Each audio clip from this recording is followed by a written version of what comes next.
વાગરા મીડિયામાં અહેવાલ બાદ તંત્ર સફાળું જાગ્યું. વિલાયત ડેરોલ માર્ગ પર તાત્કાલિક પાણીનો છંટકાવ. વાગરા તાલુકાના વિલાયત અને ડેરોલને જોડતા મુખ્ય માર્ગ પર ધૂળ અને પ્રદૂષણની સમસ્યાને લઈને મીડિયામાં સમાચાર પ્રકાશિત થતાં જ આખરે તંત્ર હરકતમાં આવ્યું છે.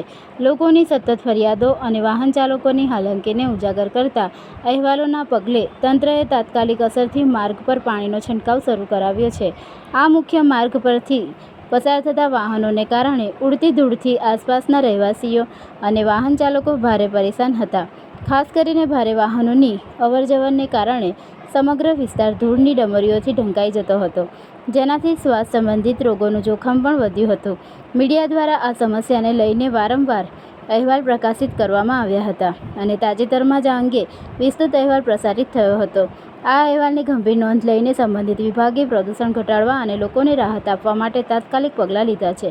પાણીના છંટકાવને કારણે હાલ પૂરતી ધૂળની સમસ્યામાં રાહત મળી છે, જેનાથી રાહદારીઓ અને વાહન ચાલકોએ હાશકારો અનુભવ્યો છે. જોકે સ્થાનિકોની માંગ છે કે આ માત્ર કામચલાઉ નહીં પણ કાયમી ઉકેલ લાવવામાં આવે, જેથી વારંવાર થતી આ હાલાકીમાંથી મુક્તિ મળે. તંત્ર દ્વારા આ રીતે મીડિયાના અહેવાલો પર ત્વરિત કાર્યવાહી કરવા બદલ લોકોએ સંતોષ વ્યક્ત કર્યો હતો.